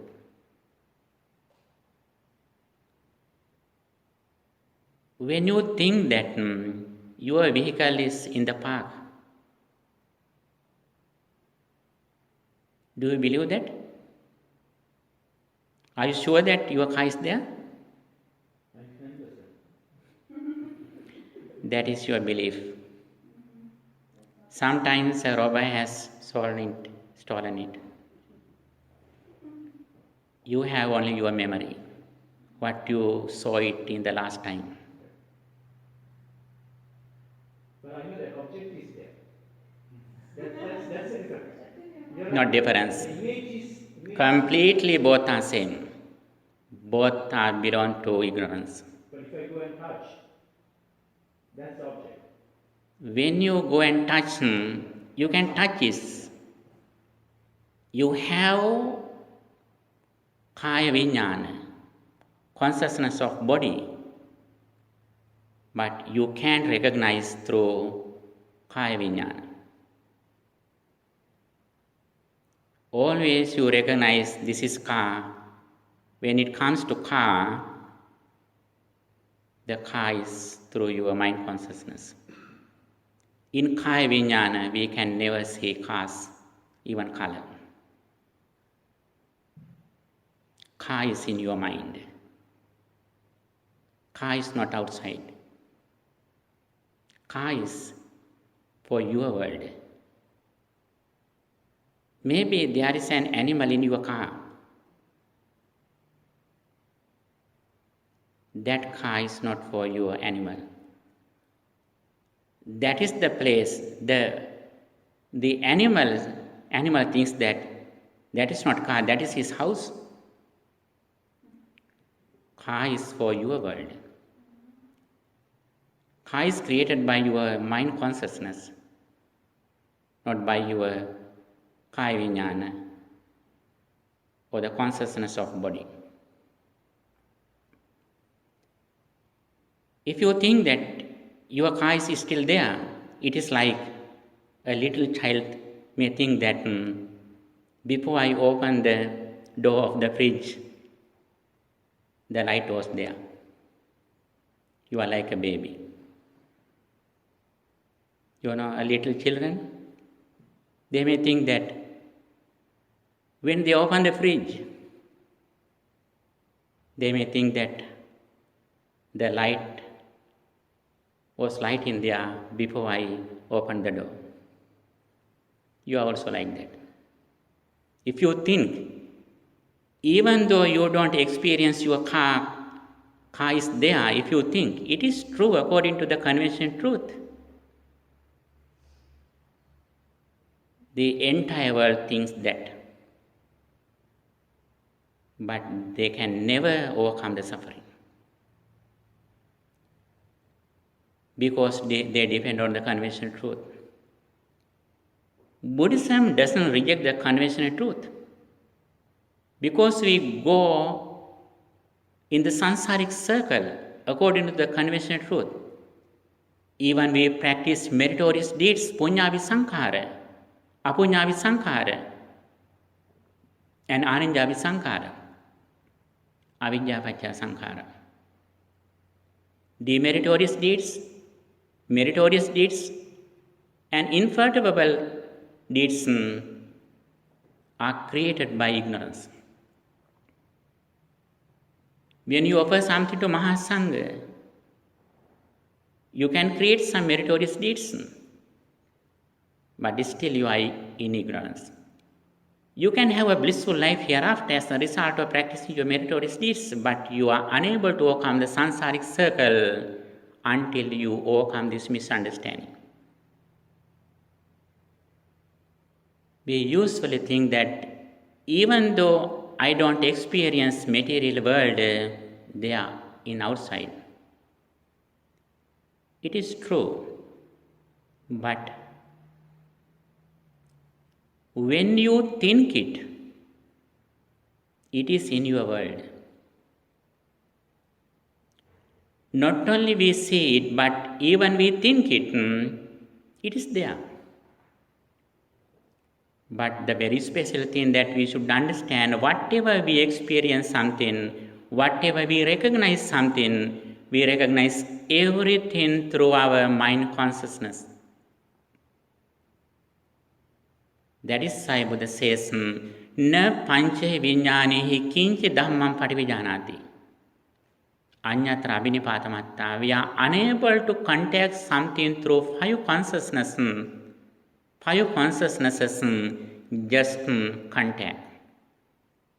We can contact them at the moment, but when we understand it as color, as an instrument, as a vehicle, as a person, actually persons,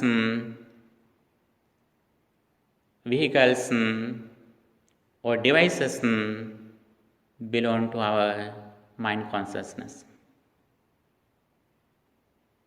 What is the reality? The reality is that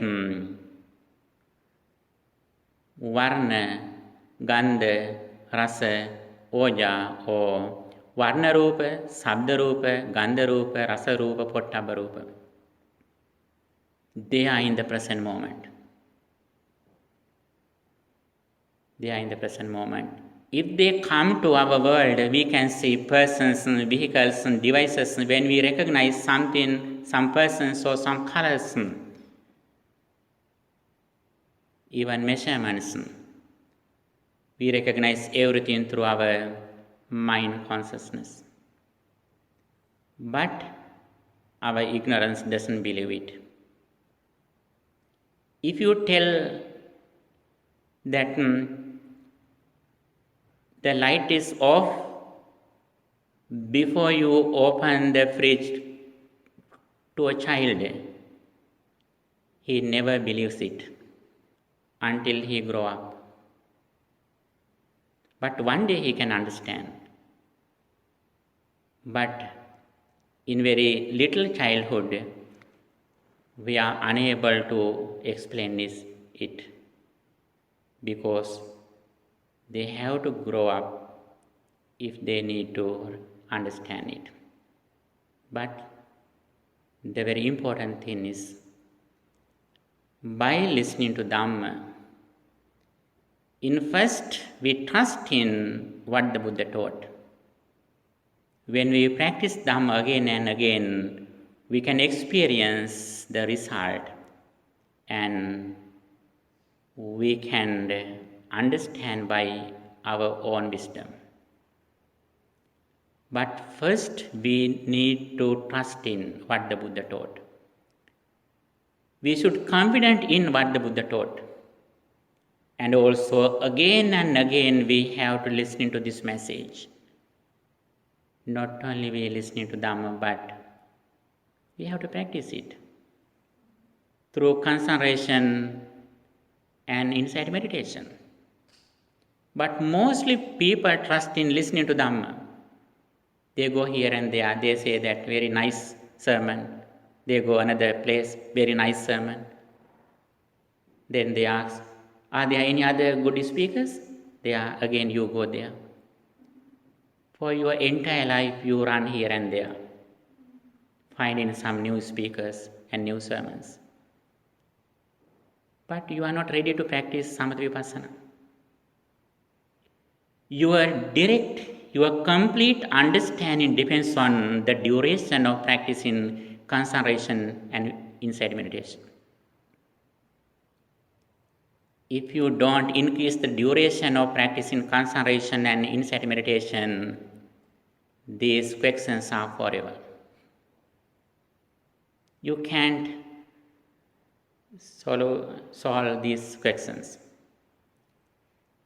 You have only in this first stage the Sutame Jnana, the wisdom of hearing. You have to go to next level, Chintamaya Panya, the wisdom of contemplating, and also Bhavanamaya Panya. the wisdom of meditation.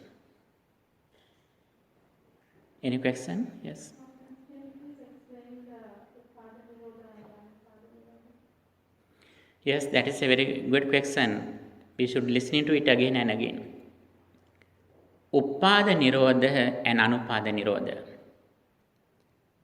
When you listening to a Dhamma sermon, you should be wise that sermon explains Uppada Nirodha or Anupada Nirodha. Uppada Nirodha means we think there is something outside. There are flowers here. There is a bell here. And this bell may be destroyed one day. This is going to decay. This is going to change. That belongs to Uppada Nirodha, the cessation of which has already arisen. It can be practiced by anyone. Especially scientists explain this truth. They create something outside with their ignorance and they may think that it may be changed. Even some sermons explain this path. They explain the change in Viparinama. Viparinama and Anicca are different. Viparinama means, yes, changing. Before Buddha attained enlightenment, he had realized changing. He had heard death, sickness, and decay. Before he did his great renunciation, he saw a sick person, dead body, and an old person. He had realized the change before he attained enlightenment. After he gained enlightenment, he said that Pubbya Anunusutiyesu Dhammesu Chakkung Udapadi Jnanam Udapadi. I realized something that I had never heard. I realized something when I attained enlightenment that I had never heard. He had heard changing, but he didn't hear impermanence. Impermanence means we create the world at the moment. Every moment we create the world. With the conditions, with ignorance, the world arises. As the result of the cessation of ignorance, the world ceases. Iti imasmin satidang hoti, imas upadayadang upajati, iti imasmin asatidan hoti, imas nirodayadang nirujjati. When this is, when this is not, this is not. This is the ultimate truth. This is the impermanence. This is the anicca. Uppadavaya dhammino. Anicca vata sankhara. Uppadavaya dhammino. Uppajjitva nirojjahanti te sangupasammasoko. Anicca vata sankhara. All conditioned things are impermanent. Uppajjitva nirojjanti. They arise and cease. If someone releases from this ignorance, if someone attains this understanding, that is the bliss of liberation. Every moment, 5 aggregates arise. When we experience the world, we recognize the world through 4 aggregates: those four aggregates are also impermanent since they arise and cease at the moment. If we see this reality, we don't look at outside, we look at inside. Inside meditation focuses on the past. Past means I is impermanent, forms are impermanent, eye contact is impermanent, eye consciousness is impermanent, ear is impermanent, sound is impermanent, ear consciousness is impermanent, ear contact is impermanent. Everything that I explained belong to the past because they have already ceased. When we reflect on the past which has already ceased, we release from outside in the present moment.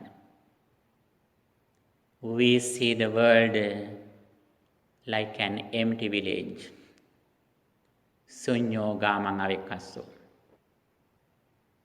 That is Anutpada Nirodha, the cessation of not arised. At that moment, we don't go into the Vedana Samana Sankara Vijnana. So we don't have to, right? When we recognize the past experience, there we can see Vedana Sanya Sankhara Vijnana. We should be very careful when we discuss Vedana Sanya Sankhara Vijnana. They can be seen in various places in same names. When we contact something in the very first experience, the first five aggregates, we can see Rupa Vedana Sanya Sankhara Vijnana. There also we can see Vedana, Sanya, Sankhara Vijnana. And also when we contemplate on impermanence which has already ceased in the past, in that understanding also we can see Vedana, Sanya, Sankhara Vijnana. Those four aggregates are in the present moment. When we practice the Noble Eightfold Path, yes, they are also, when we practice Samma Ditti, Samma Sankappa, Samma Vaca, there also we can see Vedana, Sanya, Sankhara Vijnana, even Sanya perception. That perception belongs to wisdom, like Dasa Sanya, Anicca Sanya, Anatta Sanya, Asubha Sanya, Adinava Sanya. There also we can see Sanya, Vedana, Sankhara Vijnana. There we have the experience in the present. But that present experience with wisdom and mindfulness, therefore we don't have suffering there because we have fully mindfulness and wisdom, because we are on the path of liberation, which is the Noble Eightfold Path. We are aware of the Vedana, Sanya, Sankhara Vijnana. We are fully aware of those four things. But we know very well, I contemplate on the five aggregates, Rupa, Vedana, Sanya, Sankhara Vijnana, which have already ceased. We focus on which happened in the past,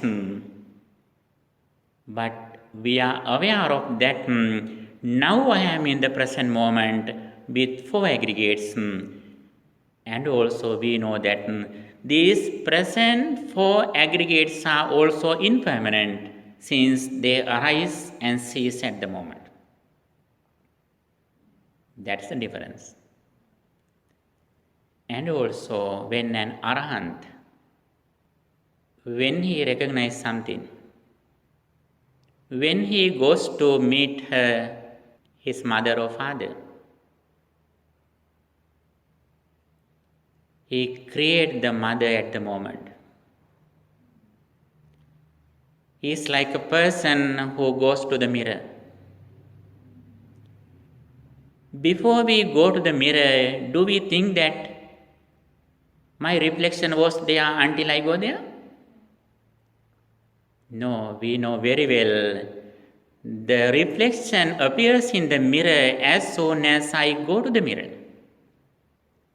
And also, it will disappear as soon as I go away from the mirror. The Arahant also like that. He goes to visit his mother or father like we go to the mirror. Now you go to the car that you parked in the morning.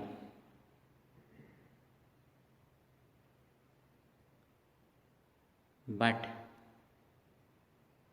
you are like the person who thinks that the reflection of him is in the mirror until he goes there.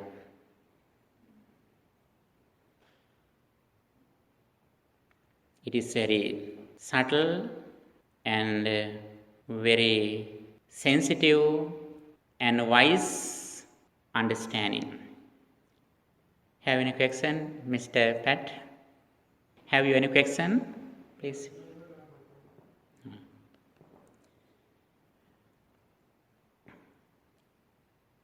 Yes, this understanding is very important. In the next session, we are going to discuss the mindfulness. Mindfulness has variations. The foundation of Buddhist meditation is that mindfulness. Before we practice mindfulness, there are some categories of mindfulness. We should know them. Mindfulness meditation, and the path that leads to attain the mindfulness. Okay, friends in the Dhamma, we should do all activities, especially meditation, with this understanding. That is why Buddha always emphasized the importance of knowledge, sammaditthi. Sammaditthi pure javan. Dittincha anupagamma silava dassanina sampanno. We should practice virtue, not going to the extremes, with right understanding. And also, Buddha always encourage us to gain sammaditthi. That is why he says, sammaditthi pure javan. Before you start a journey that you had never gone there, first of all, you should know the place where you are going to, with home address, house number. You should have clear understanding where you are going to. Even though you drive fast, if you don't know the destination or the address, your effort is useless. That is why, when we practice Dhamma, we should know very clearly where we are going to, what we practice. We are going to Anuppada Nirodha, the cessation of not arised. When we reflect on the impermanence of outside world, outside material world, it belongs to ignorance. But the samatha bhavana, before inside meditation we practice samatha bhavana, dhatu manasikara, navasivatika, or patikula sanya, marananasati bhavana, even anapanasati bhavana, everything belongs to the material world. which belongs to the conventional truth. But we should know that is only a primary technique which helps us to go to the next level inside meditation. Reflecting on 4 fundamental elements or the 9 ground channel, everything belongs to the conventional truth. But Buddhism has explained it in the concentration meditation techniques. But it is not the ultimate truth, or that is not the final goal or final practice. Final practice is that reflecting on impermanence, which consists of the past which has already ceased. Yes, first we keep our mind in the present moment with the material world. Then we reflect on impermanence which happened in the past. When we cut the past, we release from the present. The root is in the past, the tree is in the present. When we cut the root, which is in the past, we release from the present, which is the tree. Here we can see the visible results. If you are fully confident in that, when I see this material world, it has ceased, do you have an attachment or detachment? When you look at the sky, you can see a star or galaxy. If you know very well that star has ceased for a long time, do you have a desire to the sky or galaxy? No. But you can see it, you can take a picture. But you know very well for a long time it has ceased. Now it has disappeared there. Like that. As soon as you hear something, you smell something, you taste something, you hear something, if you know that the first experience has ceased, then you can recognize everything. You can be happy. You can deal with them. You can help others. You can respond it. But your understanding is in the higher level. That is why Buddha says, Pabbatatto bummatto dhiro bhalyavikkati. The person who is in the summit of a mountain, like that, we see the world who are in the down level. We should be persons who are in the top of the hill with our wisdom. If we have this understanding, we can live in the ordinary world like a lotus flower. Lotus flower originates in the mud, but it doesn't touch the mud since it has come over the water and mud. We are also like that.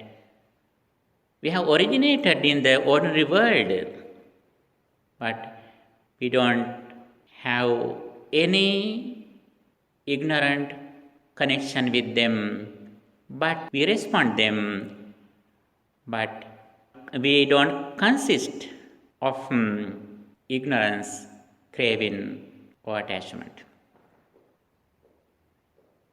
With your mindful object, the focus of mindfulness, if you can contemplate on this reality again and again, even though you are walking, you are in the Vipassana meditation center. No matter where you are driving or in the office room or anywhere, even you are in a wedding, no matter where you are in, if you reflect on this reality, impermanence, You are not in just a meditation center, but inside meditation center. Vipassana භාවනා මධ්‍යස්ථානයක. ඔබ ඉන්නේ සාමාන්‍ය භාවනා මධ්‍යස්ථානයක නෙවෙයි. විපස්සනා භාවනා මධ්‍යස්ථානයක තමයි ඒ වෙලාවෙ ඉන්නේ. ඔබ වෙඩින් එකකට ගිහිල්ලා ඉන්න පුළුවන්. වාහනේ ඩ්‍රයිව් කරමින් ඉන්න පුළුවන්. ප්ලේ ග්‍රවුන්ඩ් එකක ඉන්න පුළුවන්. කොහේ හිටියත් ඔබ ඉන්නේ මතක තියාගන්න විපස්සනා භාවනා මධ්‍යස්ථානයක කියලා හිතාගන්න. Then you can bring your meditation center wherever you are going to. That is why this understanding is very, very important. Buddha always emphasized the importance of this understanding. Samadhi pure javan. Right understanding is front. It is first. Then we give the priority to practice this reality, since we know very well whenever we reflect on this reality, we are away from suffering. Whenever we are ignorant or we don't practice this path, we are in the samsaric circle, and also we have to suffer when the material world changes. Here, the most important thing, sati nimitta, mindful object. Don't miss your focus of mindfulness. Keep your mindfulness always around the nose of upper lip. With this understanding, we can practice the highest understanding that you gained at this moment. Okay, dear friends in the Dhamma, now the time to offer the Buddha Puja. Our kind devotees, they have prepared the dana. We really appreciate your kind generosity. By the power of offering this puja to the Buddha, may you be well, happy and peaceful. May your all wishes meet with success. Please take the Buddha Puja and stand up in a line. With the devotion or saddha in the Buddha, now we are going to offer this puja to the Supreme Buddha, contemplating on his noble qualities. Sadhu, sadhu, sadhu. Namami Buddhang Gunasagarantam Santa Sada Hontu Sukhiya Vera Kayo Jiguncho Sakalo Dugando Gaccanti Sabbe Maranam Ahanche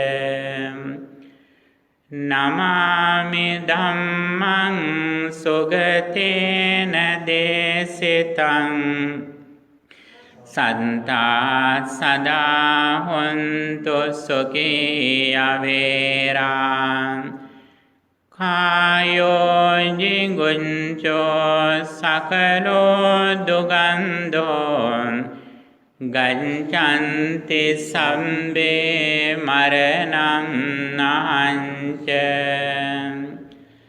Namami Sangham Muniraja Savakan Santa Sada Hontu Sukhiya Vera Kayo Jiguncho Sakalo Dugando Gaccanti Sabbe Maranam Ahanche.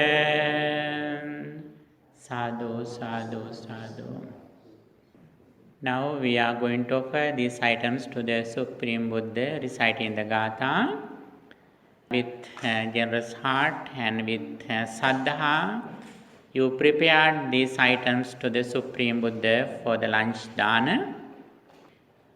Whenever we offer something to the Supreme Buddha, we contemplate on his noble qualities, his great compassion and wisdom. When Buddha attained enlightenment, he developed his mind to the maximum level with great compassion and wisdom. All the qualities that Buddha possessed can be summarized into 9. Itipiso Bhagavaraham. Such indeed the exalted one, worthy. Samma Sambuddho, supremely enlightened. Vijjacharana Sampanno, endowed with knowledge and conduct. Sugato, well gone. Lokavidu, knower of the world.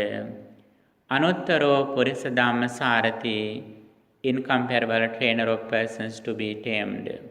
Sattaha Deva Manusanam, the supreme teacher of deities and men. Buddha, enlightened and exalted Bhagava.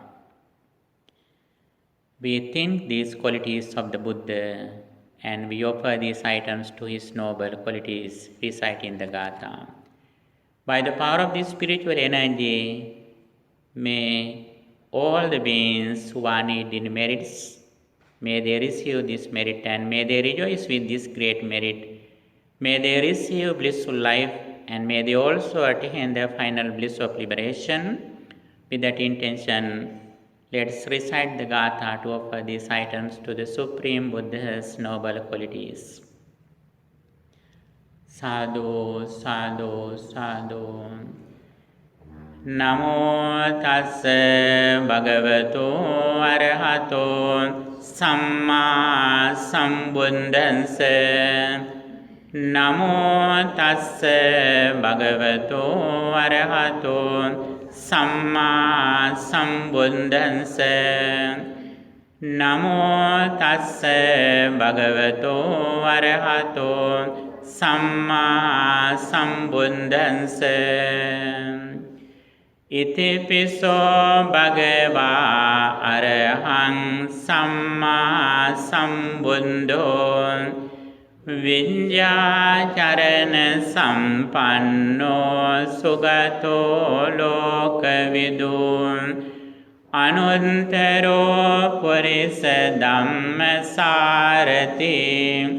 Satta deva manussanam buddho bhagavati. Buddhaṃ jīvita pariyantaṃ saraṇaṃ gacchāmi. Vandāmi cetiyaṃ sambhaṃ sambhatāne supatiṭṭhitaṃ. Sāririka dhātu mahābodhiṃ buddharūpaṃ sakalaṃ sadā. Adevāsetuno bhante pānīyaṃ nupanāmitaṃ. Anukampanupādāya patiganhātu muntama. Adevāsetuno bhante bhojanam nupanāmitaṃ. Anukampanupādāya patiganhātu muntama. Adevāsetuno bhante sambhaṃ saddhāya pūjitam. Anukampanupādāya patiganhātu muntama. Imena punya kammena māme bāla samāgamu. Sataṃ samāgamu hotu Yava nibbana pantiya. Sadhu, sadhu, sadhu. Please maintain your sati nimitta. Even though you take a rest and your lunch, please do everything mindfully and with loving kindness meditation.